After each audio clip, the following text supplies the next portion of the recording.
Sejam muito bem-vindos ao Café Ciência e Fé, uma conversa entre amigos, num espaço onde a ciência não tem problemas café.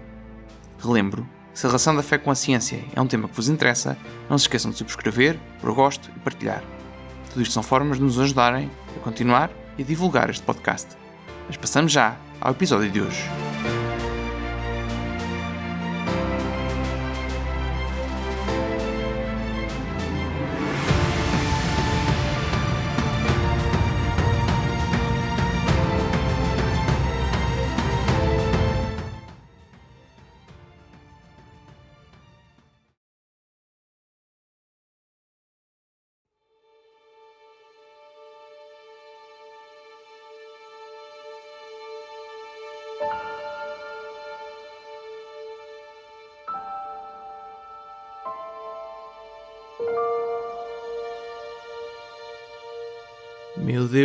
Meu Deus, por que me abandonastes? Todos os que me veem escarnecem de mim, estendem os lábios e abanam a cabeça. Confiou no Senhor, Ele que o livre, Ele que o salve, já que é seu amigo. Fui derramado como água e todos os meus ossos se desconjuntaram. O meu coração tornou-se como cera e derreteu-se do meu peito. A minha garganta secou-se como barro cozido e a minha língua pegou-se ao céu da boca. Reduziste-me ao pó da sepultura. Estou rodeado por matilhas de cães, envolvido por um bando de malfeitores. Trespassaram as minhas mãos e os meus pés.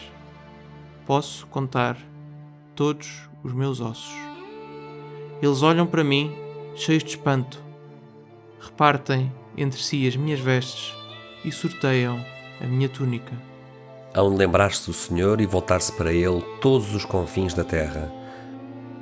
Hão de prostrar-se diante dele todos os povos e nações, porque ao Senhor pertence a realeza. Ele domina sobre todas as nações.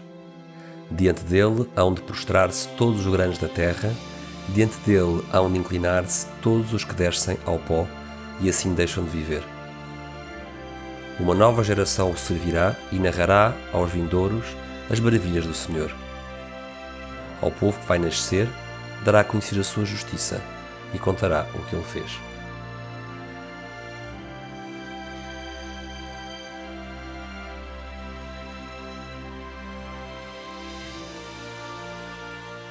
Portanto, temos aqui uma das citações mais dramáticas, não é? Frequentemente lida na Semana Santa. Não é? Portanto, estamos a falar do Salmo 22, também conhecido como a Paixão do Justo, e tentámos dar aqui um tom dramático, porque é de facto dramático, não é? E estamos de volta aqui ao nosso episódio sobre a ressurreição de Cristo. Porque é que as pessoas da época, como nós vimos, não tinham predisposição para acreditar na ressurreição? Porque é que acreditaram, não é? Porque é que acreditaram nisso? Mas espera, Gonçalo, mas o que tu acabaste de ler não foi um relato da morte de Jesus na cruz? Estás a dizer que isto é do livro dos Salmos? Sim, exato.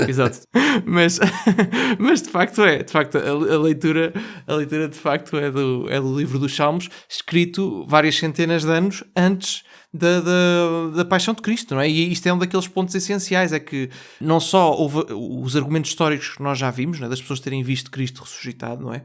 Como um dos motivos que os fez acreditar foi precisamente esta questão do cumprimento das Escrituras, não é? Portanto, foi textos escritos centenas de anos antes serem interpretados como sendo um pré-anúncio, não é? Portanto, uma imagem, não é? Um ícone não é a palavra certa, não é? Há aqui um tipo, acho que a palavra correta acho que é tipo, não é? Isto é tipologia. Como sendo tipologia, não é? Um tipo daquilo que, ou seja, a imagem daquilo que seria feito e vivido por Cristo, não é? Pelo Filho de Deus, pelo Messias. E convém pôr aqui, Gonçalo, um bocado de contexto histórico, que apesar disto que vamos agora dizer ser um terreno muito espinhoso, sobre o qual nós não somos obviamente especialistas, mas uma opinião comum considera que este salmo terá conteúdo com datas distintas. Os primeiros versículos, que são tremendamente parecidos com a morte de Jesus na cruz, terão sido escritos antes da destruição de Jerusalém pelos babilónios no ano 587 a.C., portanto, primeira parte que tu leste, Gonçalo, seria anterior a este ano 577 a.C., enquanto que a parte posterior que eu li acerca do triunfo de Deus, no fundo, em que ao Senhor pertence a realeza e domina sobre as nações e todos se vão prostrar diante de Deus, etc. Há quem julgue que essa parte já mais triunfante teria sido adicionada a este salmo depois do exílio. Seja como for, a parte que tu leste é quase 6 séculos anterior à morte de Jesus, ou é 6 séculos anterior à morte de Jesus na cruz, não é? Como é que se explica que o que aconteceu no Calvário parece descaradamente o repetir do que está na primeira parte deste Salmo 22, não é? Da paixão de Jesus. E acho que é importante dizer, como nós já referimos noutros episódios dessa série, não é? Que estes salmos eram as coisas que os judeus usavam para rezar, não é? Isto é precisamente... Eles tinham estes textos na cabeça, portanto, eles sabiam isto de cor, não é? E é interessante porque quando o salmista começa meu Deus, porque me abandonaste, isto são as palavras de Cristo na cruz, não é? Portanto, isto sempre foi interpretado ao longo da história como não, Cristo não está a desesperar a tornar-se de repente ateu, embora pareça, não é? Dizer, porque me abandonaste, não é? Mas está a rezar este salmo, não é? E é interessante, como estava a dizer, apesar de haver aqui alguma exegese que coloca aqui esta distinção de datas da escrita dos salmos, não é? É interessante ver como é que este salmo acaba, não é? Acaba com uma palavra de esperança. Portanto, uma nova geração o servir vai servir e narrará aos vindouros as maravilhas do Senhor. Ao povo que ele vai nascer, dará a conhecer a sua justiça, contará o que ele fez. Portanto, acaba com palavras de esperança, não é? Mas tocaste um ponto importante, Gonçalo, não é? Tocaste um ponto importante porque muitas vezes quem lê fora do contexto a passagem ali, lá Sabactani, não é? Meu Deus, porque me abandonaste, é típico em quem está fora do contexto achar que o próprio Jesus não podia ser Deus porque estava desesperado, não é? E desesperou e perdeu a fé, não é? E perdeu a fé e entrou em pânico quando foi crucificado, não é? E Sim. pelos vistos não é assim, porque, como tu dizias, os judeus que estavam no Monte do Calvário a assistir a este triste espetáculo, assim que ouviram estas primeiras palavras do Salmo 22, não tinham qualquer dúvida do que é que viria a seguir, não é? Mesmo que Jesus não tenha dito mais palavra nenhuma, ele estava a chamar a atenção, mesmo antes de morrer, para este Salmo 22.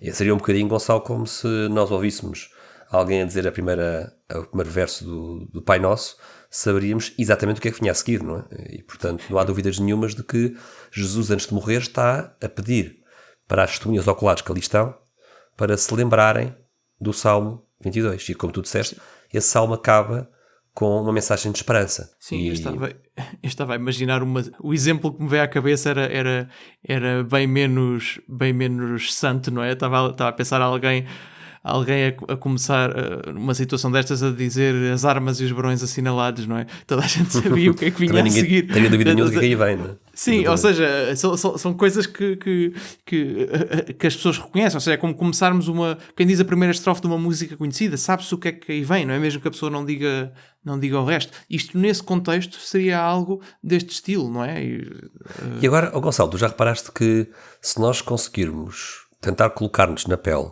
daquela primeira geração de cristãos do Império Romano, após o cristianismo se tornar na religião oficial, portanto, vamos imaginar que somos cristãos do tempo do Imperador Teodósio, por exemplo.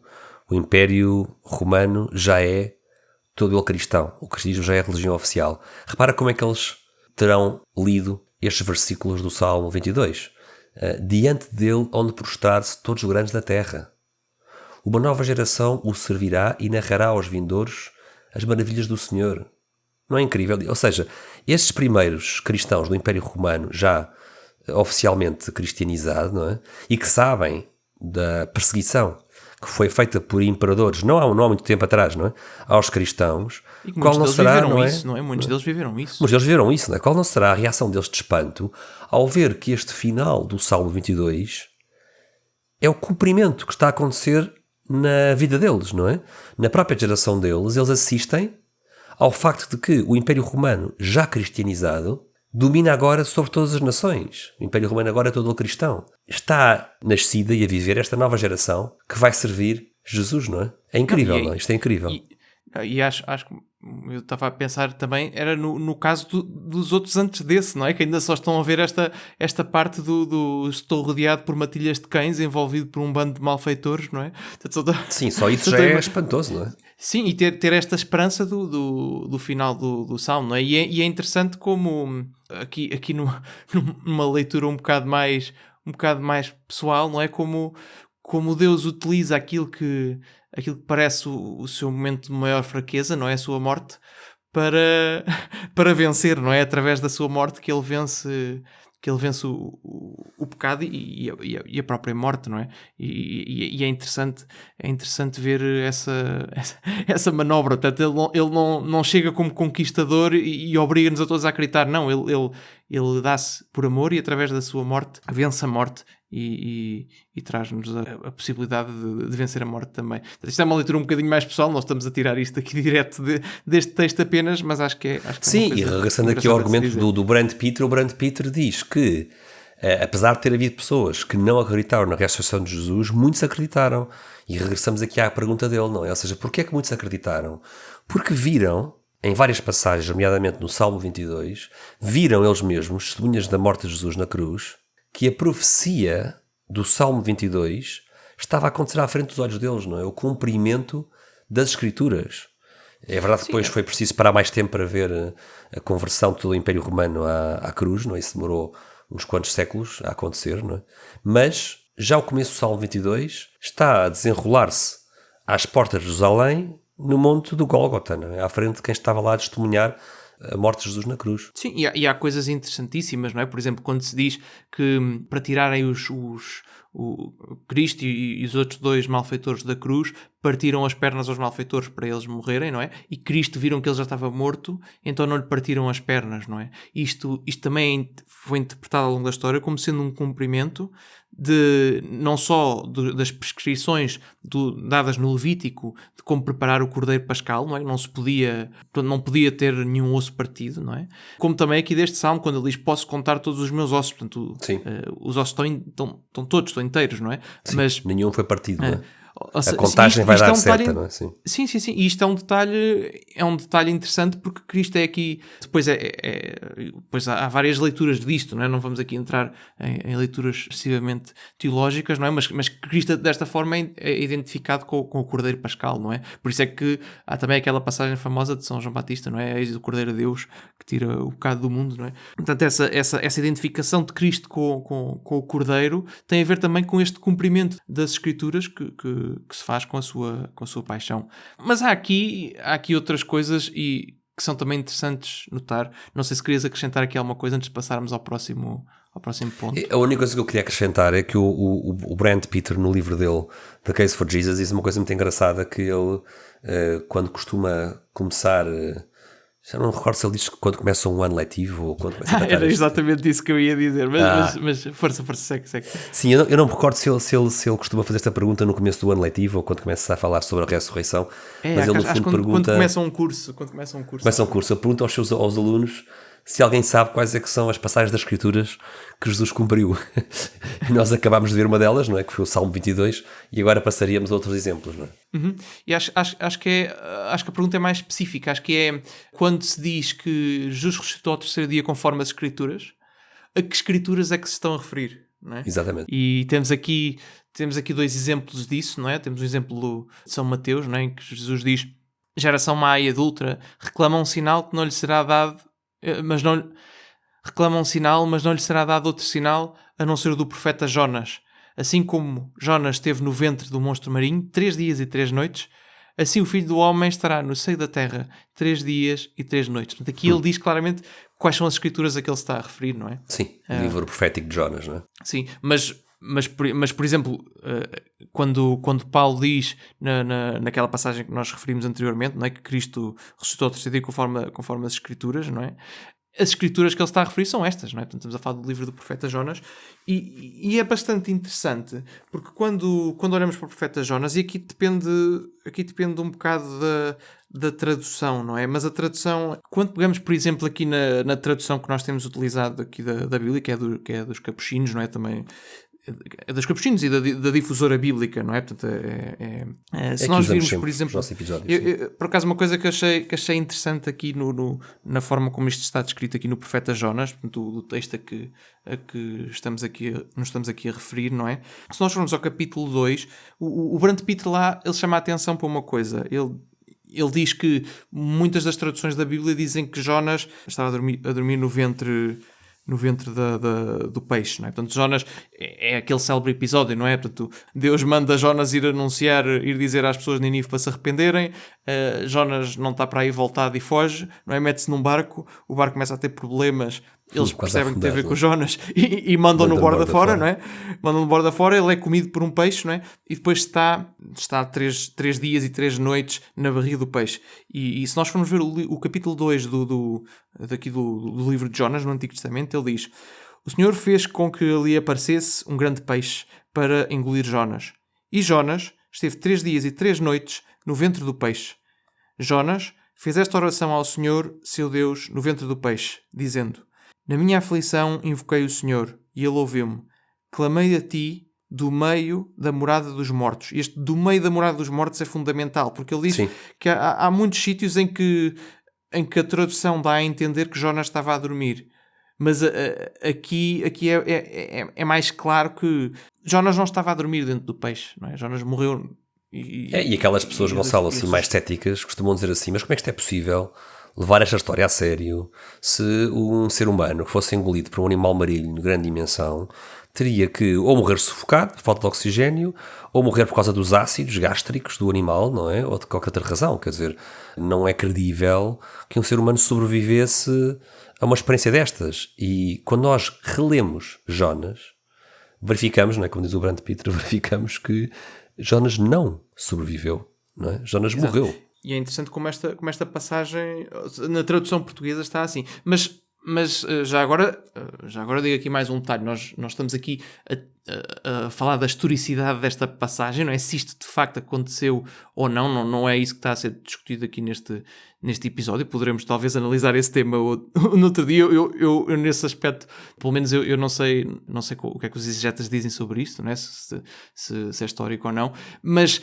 independentemente daquilo que eles disserem, é uma profecia que era conhecida pelos judeus na altura, não é? Portanto, eles conheceriam o texto e teriam este texto na cabeça, e quando se diz que Cristo ressuscitou conforme as Escrituras, é replicar, não é? Aquilo que eles acreditavam que aconteceu aqui, não é? E que independentemente tal como Jonas morreu, também Jesus morreu, não é? Ou seja, exato. É mesmo importante este detalhe da morte de Jonas, não é? Sim, ou seja, não tem aqui, por exemplo, ou seja, a questão é que não tem que ter acontecido mesmo a questão do Jonas para ser uma imagem daquilo que vai acontecer com Cristo e ser uma profecia daquilo que vai acontecer com Cristo. Não estamos a dizer que não aconteceu, também não estamos a dizer que aconteceu, mas, por exemplo, um exemplo de uma situação deste estilo seria tu seres um excelente detetive e eu dizer que tu eras o novo Sherlock Holmes. Embora o Sherlock Holmes seja uma personagem fictícia, não é? Tu serias uma imagem de Sherlock Holmes se fosse um excelente detetive. Ou seja, acho que se percebe mais ou menos a ideia. Portanto, a questão aqui... Pronto, não vamos aprofundar mais esta parte. acho que já se percebeu a ideia, mas poderá ser um tema para estudarmos no futuro. Mas, de qualquer forma, as pessoas tinham esta profecia em mente, não é? Tinham a profecia em mente, tinham esta leitura, e quando Cristo diz que este é o sinal que lhes será dado, não é? E São Paulo diz que ressuscitou conforme as Escrituras, é estas Escrituras que se estão a referir, e é esta interpretação que as pessoas têm em mente aqui, segundo o argumento do Brand Pitt. E o Brand Pitt também diz aqui um detalhe interessante, não é? Que este animal marinho, seja lá o que ele for, um peixe grande, que ele seja, vomita Jonas na praia. E este vomitar Jonas na praia, o que o Brand Pitt nos leva aqui a entender, é o vomitar de um cadáver, não é? E depois, no começo do 3º capítulo, a palavra do Senhor foi dirigida pela segunda vez a Jonas nestes termos. E o que é que o Senhor diz a Jonas?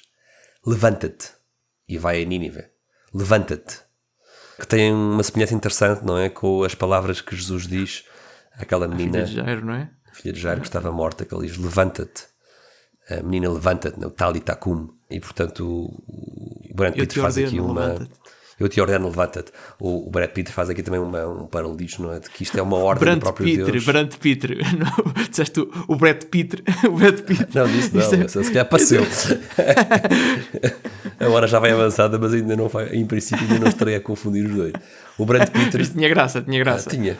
Eu espero que o Brad Pitt, espero que o Brad Pitt também diga isto. Mas... Também espero que sim. Mas o Brand Pitt, quando diz isto, está a sublinhar que esta ordem de Deus, do levanta-te, é o ressuscitar do cadáver morto de Jonas, não é? Jonas ressuscita, e agora sim, ressuscitado, e depois experiência traumatizante de ter estado na barriga deste animal marinho estranhíssimo. Então sim, vai a Nínive, entra na cidade e passa um dia inteiro a pregoar, a dizer aos habitantes que dentro de 40 dias a cidade vai ser destruída, não é? E o que é que acontece? Felizmente acontece uma coisa muito boa, é que os habitantes da cidade acreditam em Deus, no seu profeta Jonas, e jejuam, e vestem-se de saco, e até o próprio rei tira o seu manto e senta-se sobre cinza. Enfim, no fundo, Deus perdoa a cidade porque a cidade humilhou-se e arrependeu-se.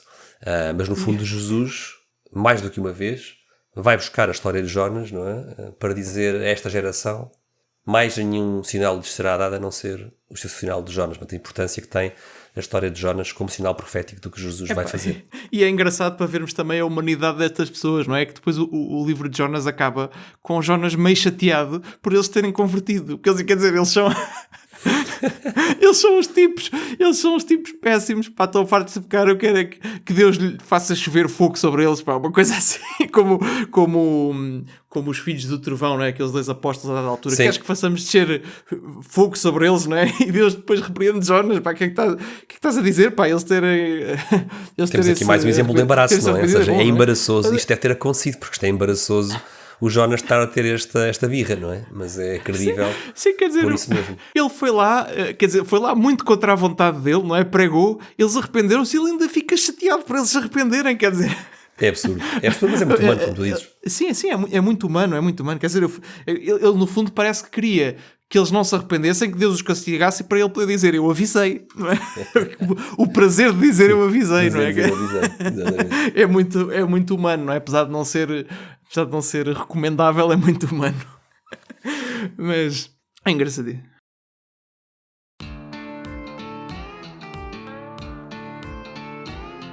Estás farto de podcasts chatos e que te adormecem? Então prepara-te, porque estamos a preparar a melhor mistura de ciência e fé. Subscreve agora e deixa para trás os teus problemas de café. E não se esqueçam de pôr gosto e partilhar.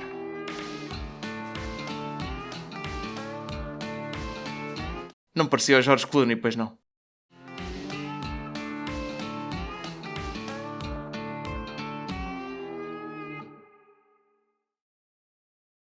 Vamos dar aqui mais um exemplo, Gonçalo. Vamos dar aqui mais um exemplo do cumprimento das Escrituras, não é? De como é que Jesus... Sim, estamos a divagar um bocadinho, não é? Mas... de como é que Jesus, morto e ressuscitado, cumpre as Escrituras, não é? Vamos acabar com o terceiro exemplo, também do mesmo livro do Brand Pitt.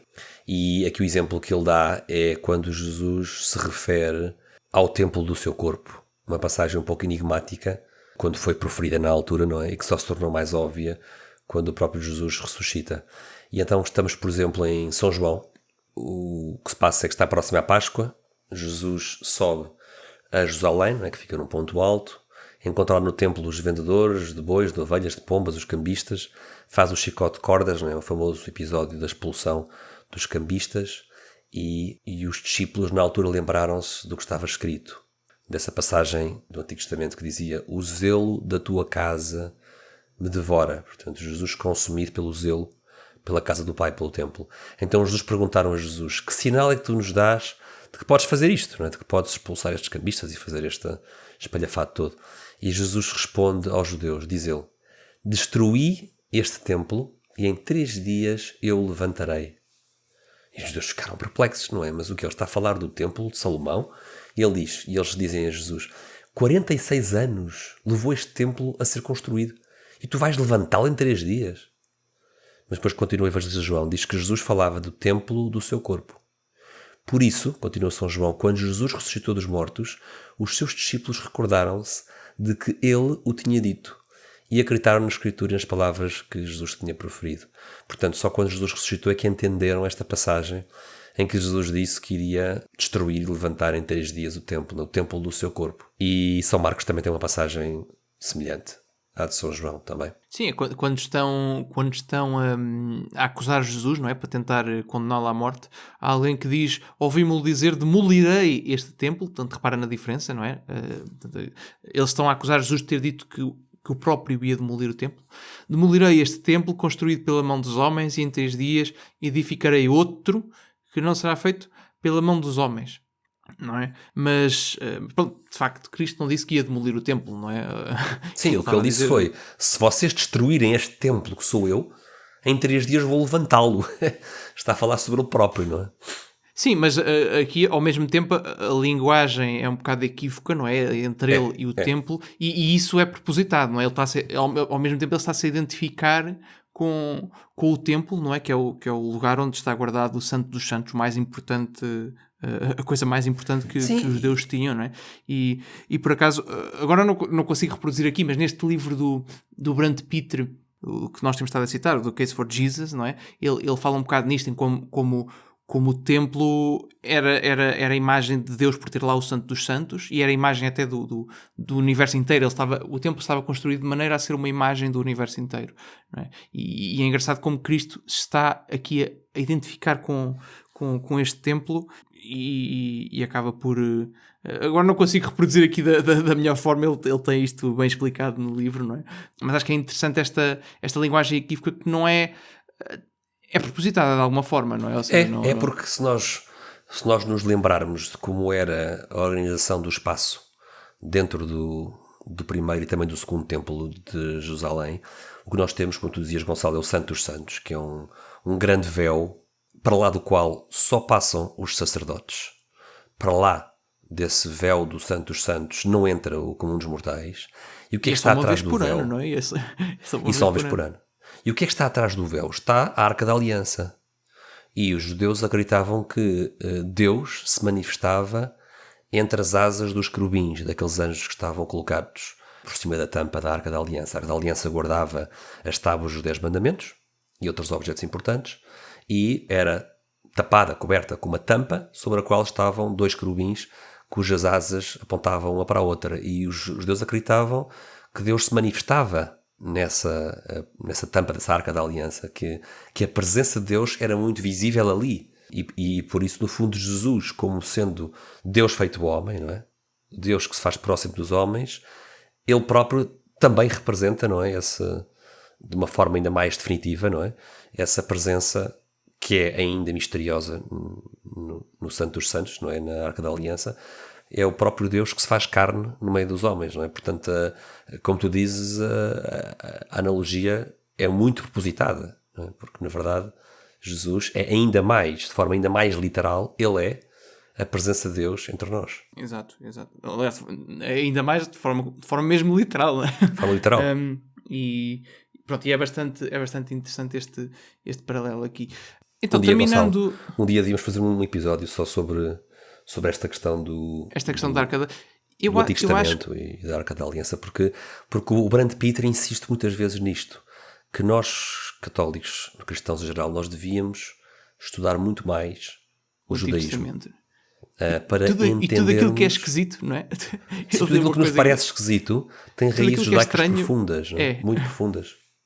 E nós estamos a perder grande parte da nossa tradição quando não conhecemos o contexto judaico. E é uma nota que o Brand Peter está sempre a insistir, não é? A importância de compreender a missão de Jesus aos olhos de um judeu daquela época, não é? Com toda a carga tradicional e litúrgica que os judeus neste primeiro século tinham, não é? Isso, pelo menos, é aquilo que eu retiro mais dos livros dele, é essa constante tentativa de nos explicar a nós, não é? Neste século XXI, o que é que o judeu pensava e acreditava nesta época, não é? E como é que isso dá uma luz totalmente diferente ao que Jesus fez e disse. Sim, e depois há aqui uma ligação também com a questão de Maria, não é? Que iremos abordar no episódio futuro, essa questão da Arca da Aliança, não é? Já temos isso mais ou menos planeado aqui para breve. Mas pronto, então basicamente vimos aqui uma série de argumentos que nos mostram o que é que os judeus entendiam que seria a ressurreição, não é? Que predisposição é que eles tinham para acreditar nisso, não é? Porque é que eles acreditaram nisso, que também... Ou seja, é uma coisa estranhíssima, não é? Como é que pessoas sem predisposição começaram a acreditar nisto? Que argumentos históricos é que os levaram a acreditar nisso? Que escrituras é que... A questão do argumento das escrituras, não é? Porque é que os judeus que tinham as escrituras na cabeça acreditaram na ressurreição de Cristo, não é? Por causa dessa questão do cumprimento de várias escrituras. E tudo isto vai construindo um caso bastante forte para a ressurreição, não é? E esta questão do critério do embaraço, eu acho que é dos pontos... É um dos pontos, pelo menos para mim, pessoalmente, eu vejo como sendo mais importante, não é? Eles mostrarem... No fundo, mostrarem que estão a fazer figura de parvos, não é? Ou seja, não acreditaram logo e demoraram um bocado e foi preciso... Eles precisaram de evidência extraordinária para acreditar nisso, não é? Mas íamos terminar aqui este episódio aqui com um pequeno comentário a um livro que vamos deixar... Está gratuitamente na internet, pelo menos em PDF. Se quiserem ter em versão impressa, é um bocadinho mais...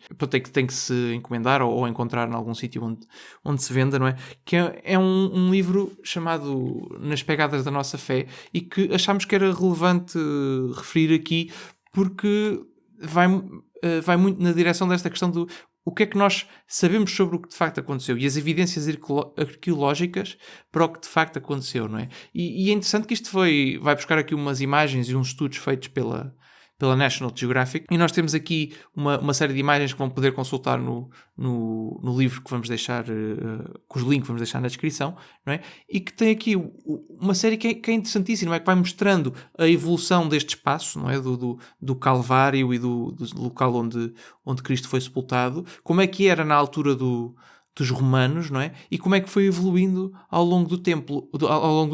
E acho que é interessantíssimo ver isto, não é? Vermos as cruzes onde foi crucificado Cristo e os dois ladrões, não é? No Gólgota, ver onde é que era o túmulo relativamente a isso, e isto conhece, não é? Conhece pela arqueologia, não é? Sim, conhece pela arqueologia, e depois é interessante porque o local começou a ser local de culto por parte dos cristãos, não? Os cristãos tentavam ir lá a ver o sítio onde Cristo ressuscitou e os romanos não achavam graça nenhuma a isto, resolveram tapar o vale em que o túmulo tinha sido escravado, não é? E construir um templo pagão por cima do túmulo no fundo, para espezinhar os cristãos, não é? Eles tinham esta ideia de que construindo o templo para adorar os deuses pagãos por cima do túmulo, estariam a humilhar os cristãos. Aliás, e impedir o culto, não é? E impedir o culto a Jesus como Deus, não é? Mas eles acabaram, e isto é interessante como às vezes as pessoas tentando fazer o mal acabam por fazer o bem, não é?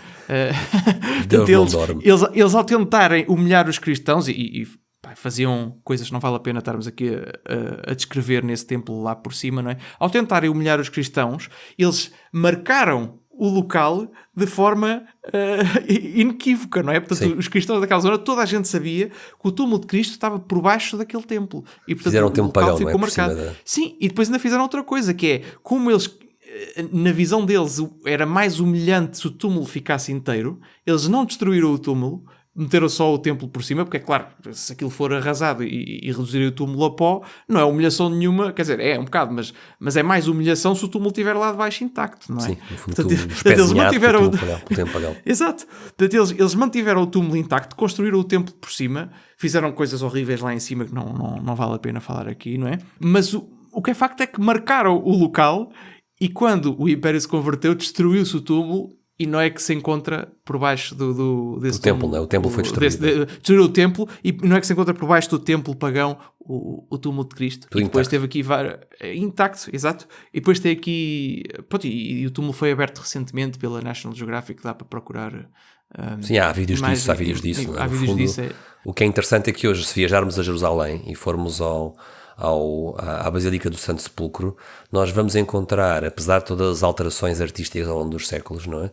Nós vamos encontrar uma planta que, grosso modo, está por cima, quer da pedreira na qual se escavou o túmulo de José de Arimateia, quer envolvendo, dentro da atual Basílica, envolvendo o rochedo do Calvário ou do Gólgota, sendo que estes locais estão, hoje em dia, os dois, dentro Basílica do Santo Sepulcro, quer a sepultura de Jesus, local da sepultura de Jesus, que está naturalmente vazio, quer esta rocha do Calvário, ambas estão dentro da estrutura da Basílica, o que é super interessante. E hoje em dia podemos ir lá e quando encontramos uma rocha em estado bruto, os arquitetos escavaram em volta para colocar à vista essa rocha do Calvário e é um local hoje em dia visitável, não é? Quer a rocha onde a cruz esteve cravada, quer o centro da Anastasis, do sítio mais importante desta basílica. No seu centro está o que se chama a edícula, que no fundo é uma pequenina capela dentro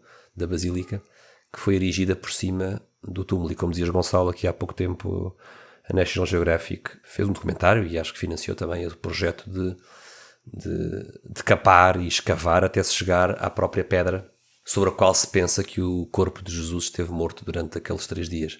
E é interessantíssimo, nós vamos partilhar o link, para não estar aqui a quebrar nenhum copyright, vamos colocar as instruções de como chegar às imagens, mas vale imenso a pena ver as imagens, porque permite-nos ver que com o passar de 2000 anos não se perderam as referências geográficas dos locais onde aconteceram estes acontecimentos verdadeiramente dramáticos, né, da paixão, morte e ressurreição de Jesus. Exato.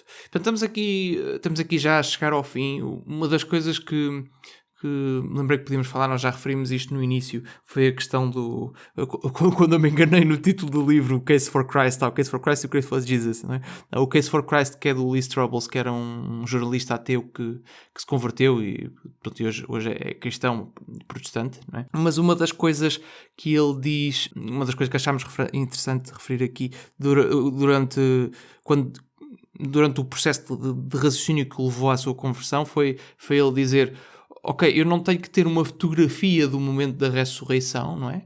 O que eu tenho que ter é evidência suficiente de que Cristo morreu e que foi visto depois da sua morte como estando vivo por várias pessoas, não é? E esse testemunho e que esse testemunho seja credível. E nós falámos aqui, alguns dos argumentos que nós aqui referimos são referidos por ele. Ele refere também outros que se calhar poderemos referir noutro episódio, não é? Podemos um dia fazer uma continuação deste episódio com os argumentos que não referimos aqui hoje para a ressurreição, porque existem outros de facto. Mas é interessante ele dizer que de facto nós não temos que ter a fotografia, não é?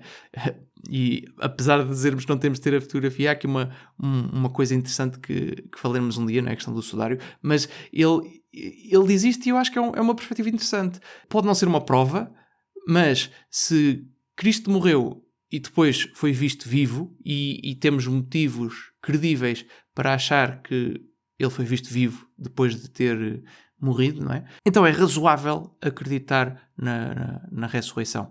E, embora não seja uma prova, porque lá está, provas só existem em matemática, não é? E em lógica, praticamente, não é? Acho que é um argumento interessante e acho que é uma perspectiva interessante de acabarmos isto e voltamos, dizendo isto, voltamos ao início, às citações que referimos do Cético Serviço, o Bart Ehrman, não é? Em que ele disse que é credível historicamente que Cristo existiu e morreu e foi sepultado no túmulo de José de Arimateia, não é?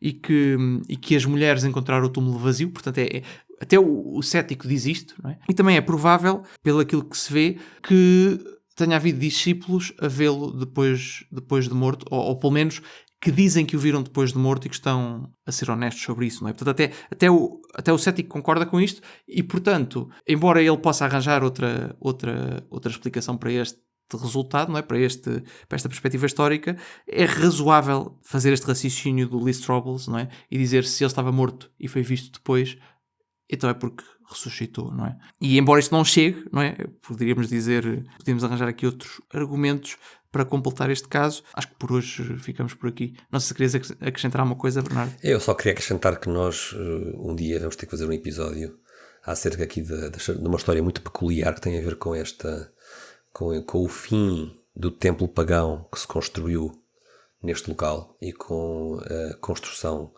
da primeira igreja do Santo Sepulcro. Nós temos que falar aqui na figura da imperatriz Santa Helena, da mãe do imperador Constantino, que é justamente chamada de primeira arqueóloga, porque ela lidera uma expedição no ano 326 depois de Cristo para procurar os locais sagrados e em particular para procurar a Santa Cruz, e ficará para outro episódio. Acho que é uma história que é interessante contar quais são as crónicas e os relatos que chegam até nós de como é que Santa Helena chegou a este local, conseguiu a destruição dos templos pagãos e conseguiu a construção da primeira igreja cristã neste mesmo local, e segundo reza a tradição, não é, de como é que ela terá descoberto a Santa Cruz. É uma história fascinante, que naturalmente pode ter o seu quê de verdade e o seu quê de lenda também misturadas, não acontece muitas vezes, não é?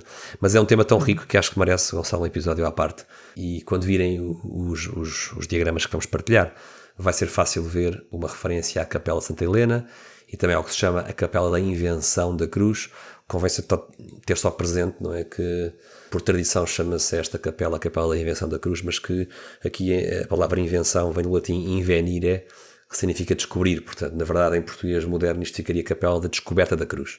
Só para que ninguém pense que esta capela é para celebrar a invenção de uma cruz que nunca existiu. Assim, não é isso tudo. É a questão que nós já aqui falámos, não é?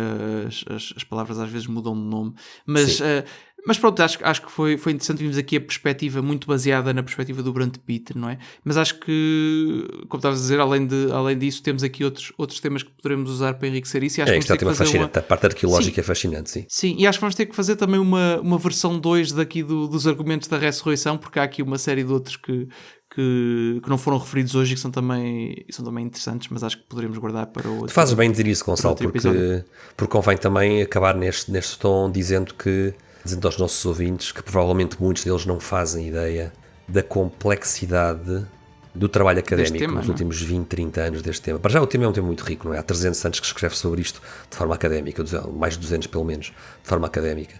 E é um tema riquíssimo que não para de surpreender, porque não param de surgir obras importantes sobre este tema, pessoas que dedicam teses de doutoramento e de pós-doutoramento a este tema, e não fiquem com a ideia de que já não há nada para saber sobre este tema da ressurreição. Antes pelo contrário, não é?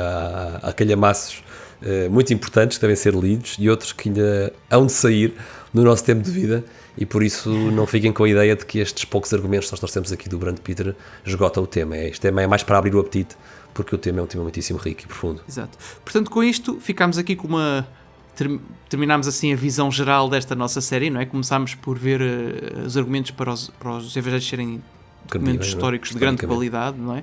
Depois vimos que Cristo, de facto, tanto nos evangelhos sinóticos como no de São João, afirma a sua divindade, não é? Mas de uma forma muito judaica. E agora terminámos aqui com alguns argumentos para a ressurreição. Mas apesar de já termos esta visão geral, acho que é uma série que vamos continuar a enriquecer ao longo do tempo aqui no nosso podcast, com novas coisas para qualquer uma destas partes que aqui referimos neste resumo.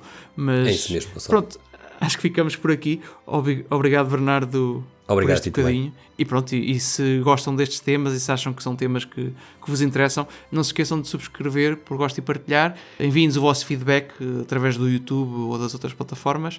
E pronto, e obrigado por estarem aqui connosco também este bocadinho e por acompanharem o nosso trabalho.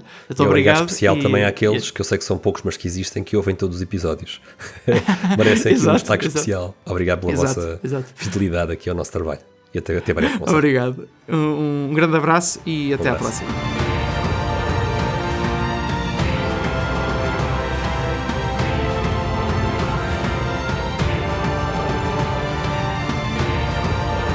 Este foi o final de mais um episódio do Café Ciência e Fé. Esperemos que tenham gostado. E lembro que se a relação da ciência com a fé é um tema que vos interessa, não se esqueçam de subscrever, por gosto e partilhar. Tudo isto são formas de nos ajudarem a continuar e a divulgar este programa. Podem-nos deixar o vosso feedback através de comentários ou dos canais habituais, e o Café Ciência e Fé volta em breve com novos temas, sempre a mostrar a harmonia entre a fé e a razão. Até lá, fiquem bem.